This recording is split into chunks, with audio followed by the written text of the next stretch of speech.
To back my channel Neelam political world. Guys, आज मैं आपके सामने आ चुकी हूँ अपनी पॉलिटी के सेशन में सेकंड क्लास लेकर, जो कि बहुत ही इंपॉर्टेंट वीडियो होने वाली है आज की आप सभी के लिए। चाहे वो यूपीएससी के प्रिपरेशन वाले एस्पिरेंट्स हों, एसएससी या यानी कॉम्पिटिटिव एग्ज़ाम के लिए कोई बच्चा हो, ये वीडियो आप सभी के लिए है, पॉलिटी के लिए। और इंटरेस्टिंग वीडियो होने वाली बहुत ही ज़्यादा, क्योंकि इस वीडियो में हम पढ़ने वाले हैं भारतीय संविधान की अनुसूचियाँ, the schedules of Indian constitution.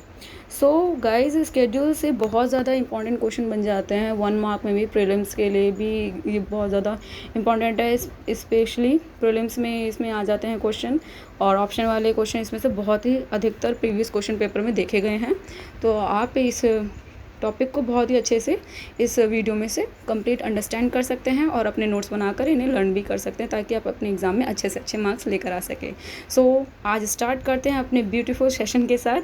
हमारी फर्स्ट अनुसूची का क्या कहना है, अनुसूची क्या होती है गाइस? सबसे पहले अनुसूची जानिए। अनुसूचियाँ हमारी वो होती हैं जैसे स्केड्यूल्स। हम डेली लाइफ में क्या करना चाहते हैं उसके लिए स्केड्यूल्स बनाते हैं। उसी तरीके से हमारे संविधान निर्माताओं ने स्केड्यूल बनाया, यानी कि उन्हें संविधान में क्या क्या चीज़ें सम्मिलित करनी हैं, उन्हें किस किस विषय के बारे में बताना है, देश में कौन कौन से निर्णय लेने हैं, निर्माण नीति निर्माण करना है, उन सभी के बारे में इन्हीं अनुसूचियों में वर्णन किया गया है। जैसे कि पहली अनुसूची में कहा गया है कि भारतीय देश जो 28 राज्यों को लिख दिया गया था, और साथ ही संघ और राज्य सरकारों के कार्य का वर्णन किया गया है पहली अनुसूची में, कि संघ सरकार हमारी जो केंद्र सरकार है उसका कार्य क्या होगा, और साथ ही राज्य चीफ मिनिस्टर्स वगैरह का क्या कार्य होगा, इनके बारे में सब कुछ स्पेशली पहली अनुसूची में वर्णित किया गया है गाइस।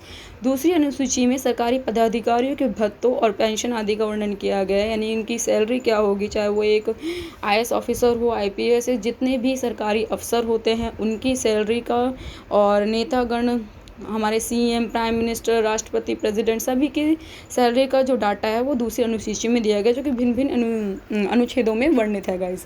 तो अनुसूची यही है कि जिसके अंतर्गत भाग भी सम्मिलित होते हैं हमारे कॉन्स्टिट्यूशन के, साथ ही अनुच्छेद भी इन्हीं में सम्मिलित होते हैं। और तीसरी अनुसूची में क्या कहा गया, शपथ ग्रहण से संबंधित उल्लेख है, यानी जिसमें जो भी आईएएस ऑफिसर हो, प्राइम मिनिस्टर हो, हमारे नेतागण हो, जो भी अपना पद लेने से पहले शपथ लेते हैं, उसी में उसे देखकर बोलते हैं वो तीसरी अनुसूची में। क्योंकि शपथ एक जो ओथ लेने का हमारे देश में ट्रेडिशनल है, सभी देशों में, उसे इस अनुसूची के द्वारा निभाया जाता है। इस तीसरी अनुसूची में क्या बताया गया है, शपथ ग्रहण से संबंधित उल्लेख। तो इस तरीके से आप लिंक करके अपने वर्ड्स को याद कर सकते हैं। चौथी अनुसूची में क्या है, राज्यसभा के सीटों का उल्लेख किया गया है, कि हाँ राज्यसभा में कितनी सीट होंगी, कितने सदस्य होंगे, उसका उल्लेख किस में है, अनुसूची चौथी अनुसूची में दिया गया राज्यसभा की सीटों का उल्लेख, की जैसे कि हम जानते हैं अधिकतम सीटें कितनी होती है राज्यसभा में, 250 निर्धारित की गई। और पांचवी अनुसूची में क्या है, इस अनुसूचित जाति व जनजाति के क्षेत्रों का प्रशासन का उल्लेख किया गया है, कि ओबीसी, एससी वगैरह जो व्यक्ति हैं उन्हें किस प्रकार से छूट दी जाएगी, उन्हें प्रशासन में सम्मिलित करने के लिए मोटिवेट जो किया जाता है, ताकि उनका भी विकास हो सके। सभी जो पहले विश्व में हम जानते हैं या भारत में भी छोटी जातियों के साथ या अन्य जातियों को नीच मानकर उनके साथ गलत व्यवहार किया जाता था वर्ण व्यवस्था के अंतर्गत, जो हम इतिहास में पढ़ते हैं, उसे हटाने के लिए हमारे डॉक्टर भीमराव अम्बेडकर के द्वारा ही स्पेशली कदम उठाए गए, जिसके द्वारा अब सभी समान हैं और सभी वर्गों को जो है ग्रो करने का, विकास करने का समान अवसर दिया गया है। और अनुसूचित जाति जो नीचे तबके के लोग हैं उन्हें और एक्स्ट्रा अवसर दिए जाते हैं, अनुचित अपॉर्चुनिटीज़ दी जाती है, ताकि वो अच्छे से अपने आप को ग्रो कर सके, वो प्रशासन की या विकास के दौर में पीछे ना रह सके। इसलिए इनके विषय में पांचवी अनुसूची में बहुत ही बखूबी तरीके से वर्णन किया गया इनके प्रशासन का। छठी अनुसूची में गाइस, असम, त्रिपुरा, मेघालय, मिजोरम, हमारे पूर्वोत्तर राज्य जो हैं, ईस्ट साइड के जो हमारे राज्य आते हैं, वो जनजातीय प्रशासन का वर्णन किया गया है, कि वहाँ की जो जनजातियाँ होती हैं वो किस प्रकार से प्रशासन के अंतर्गत भाग ले सकती हैं, उनके विषय में छठी अनुसूची में बताया गया। साथ ही सातवीं अनुसूची में गाइस, इसमें 3 अनुसूचियों का वर्णन किया गया है। 3 अनुसूचियाँ कौन सी, बहुत ही इंपॉर्टेंट अनुसूची, संघ सूची, राज्य सूची और समवर्ती सूची। गाइस, संघ सूची वही सूची होती है जिसके अंतर्गत केंद्र सरकार को जो कार्य दिए होते हैं, जिनसे केंद्र सरकार किन मुद्दों पर काम कर सकती है, लाइक बड़े बड़े जो सड़क का निर्माण होता है, या देश में बड़ी बड़ी इमारतें, नए तरीके के भवन निर्माण कराने हों, या कोई ऐतिहासिक रूप से जैसे लाइक अभी अम्बेडकर सर्किट का निर्माण किया जाता है, इसमें केंद्र सरकार की भी भूमिका होती है। संघ सूची वैसी सूचियाँ होती हैं जिनमें केंद्र सरकार निर्णय लेती है फैसला लेती है, कानून बनाती है या देखा जाए तो कार्य करती है। और राज्य सूची, उसमें जो चीफ मिनिस्टर सर्स होते हैं वो लोग अपने राज्य के अंतर्गत जो भी विकास कर रहे तरीके शिक्षा, स्वास्थ्य है, इन संबंध में कार्य करती है राज्य सूची में। और समवर्ती सूची जिनमें दोनों ही मिलकर, राज्य सरकार और केंद्र सरकार दोनों की भूमिका होती है इन क्षेत्रों में, और वो दोनों ही मिलकर कार्य को संपन्न करती हैं, देश के विकास में योगदान देती है। तो वो सारी कार्य जो समवर्ती सूची के अंतर्गत आते हैं। तो 7वीं अनुसूची बहुत इंपॉर्टेंट हो जाती है गाइस। इस तरीके से क्वेश्चन पूछा जा सकता है कि 3 अनुसूचियों का वर्णन किस अनुसूची में किया गया, तो 7वीं अनुसूची में। ओके, नेक्स्ट है 8वीं अनुसूची, जिसमें 22 भाषाओं का वर्णन किया गया है गाइस। 22 लैंग्वेजेस का वर्णन किया गया है कि स्टार्टिंग में हमारे देश में 22 भाषाओं का प्रमुख स्थान था जब देश आज़ाद हुआ था। तो उन्हीं का वर्णन किया गया है कि कहाँ पे कौन सी भाषा बोली जाती है। और देखा जाए तो हमारा देश जो है भाषा के आधार पे ही राज्य का निर्माण हुआ है, जो कि हम देख सकते हैं बिहार में बिहारी भाषा बोली जाती है ना। बांग्लादेश में, कोलकाता में बंगाली लैंग्वेज बोली जाती है। तो देखा जा सकता है आराम से हरियाणवी लैंग्वेज। तो हमारे देश में जो क्षेत्र हैं, राज्य हैं, वो भाषाओं के आधार पर ही निर्माण किया गया है। और फिर देखें तो 9वीं अनुसूची में क्या बताया गया, इस भूमि अधिनियम दिए गए हैं कि भूमि के किस प्रकार से भूमि का अधिग्रहण किया जा सकता है, या सरकार के अंडर में जितनी भी ज़मीनें होती हैं वैसे सरकारी होती हैं, और सरकार द्वारा कैसे लोगों को दिया जाता है, स्कूलों संस्थाओं को दिया जाता है, उन सब के बारे में अधिनियम दिए गए हैं 9वीं अनुसूची में। 10वीं अनुसूची में देखें तो दल बदल से संबंधित है कि नेतागण जो हम देखते हैं कि पार्टीज चेंज कर लेते हैं, तो उससे संबंधित कानून, रूल, रेगुलेशंस जो है हमारी 10वीं अनुसूची में वर्णित है।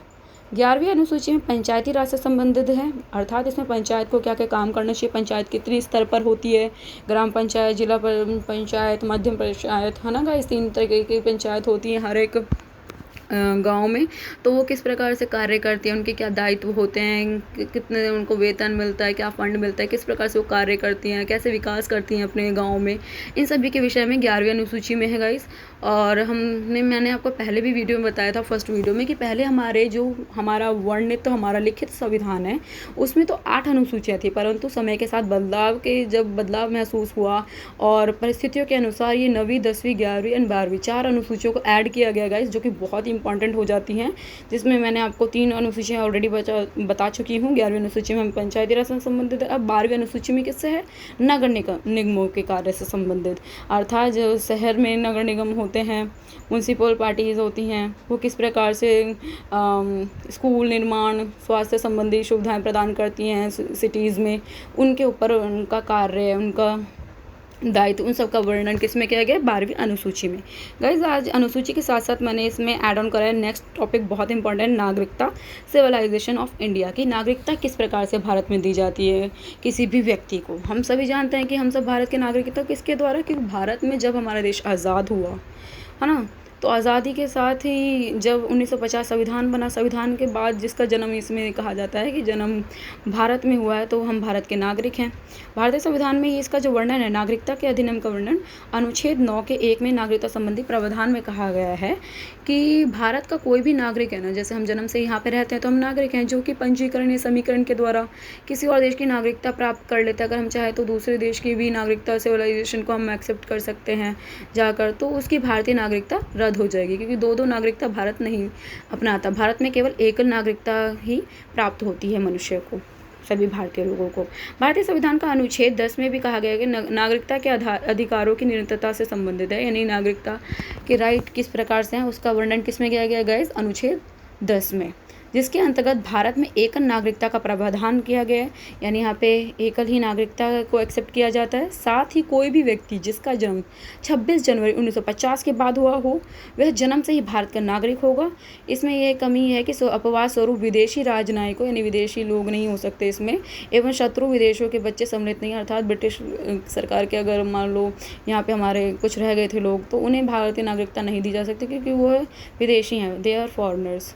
हमारे इंडियन को ही यहाँ पे नागरिकता दी जा सकती है जो भारत के नागरिक हों, भारत की भूमि पे जन्म दिया हो। भारतीय नागरिकता का अंत निम्नलिखित यानी अग्रलिखित प्रकार से हो सकता है गाइस, अगर स्वेच्छा से अगर हम कोई भी व्यक्ति चाहे कि वो इंडिया की नागरिकता नहीं लेना चाहता, दूसरे फॉरेनर सिटी में जाना चाहता है, वहीं पे जाके काम करता है, तो वो वहाँ से स्वेच्छा से, अपनी इच्छा से नागरिकता का परित्याग कर सकता है। किसी अन्य देश की नागरिकता स्वीकार करने पे वही कि अगर हम किसी और देश की नागरिकता स्वीकार कर लेते तो हमारे देश की हमारी नागरिकता छिन जाएगी, हम भारतीय नहीं कहलाएंगे। फिर सरकार द्वारा विधि के अधीन नागरिकता छीनने पर भी नागरिकता को समाप्त किया जा सकता है। जैसा एक कोई आतंकवादी हो सकता है या किसी ने कोई पाप किया हो, अपराध किया हो, तो सरकार उस समय संविधान द्वारा, नियमों के द्वारा उससे नागरिकता छीन सकती है। ये सरकार के दायित्व होते हैं, उनके अधिकार होते हैं। तो टॉपिक गाइज यहीं पे ख़त्म होता है हमारा नागरिकता के विषय में और अनुसूची के विषय में। आई होप आप सभी को समझ में आ गया होगा। अगर नहीं समझ में आता तो आप मेरे से कमेंट बॉक्स में पूछ सकते हैं, और आपको कैसी वीडियोस चाहिए उसके लिए भी कमेंट कर सकते हैं। लाइक आपको मेंस के लिए पूरे लेंथी क्वेश्चन चाहिए तो मैंने प्रीलिम्स के पॉइंट ऑफ व्यू से कराया है, तो आपको तब भी मैंने सारे अनुसूचियाँ अच्छे से बता दी है। नागरिकता का क्या है रोल ये भी बता दिया है गाइस। और इनसे टॉपिक रिलेटेड हम मोस्ट इंपॉर्टेंट क्वेश्चन देख लेते हैं जो कि यूपीएससी में भी और all type of government exams में आ जाते हैं कि भारत में कुल कितनी अनुसूचियाँ हैं गाइस। तो 12 अनुसूचियाँ हैं ना, उसका वर्णन करना है। स्पेशली हम बता सकते हैं 12 अनुसूचियाँ कौन कौन सी हैं। मेंस में भी आ सकता है क्वेश्चन।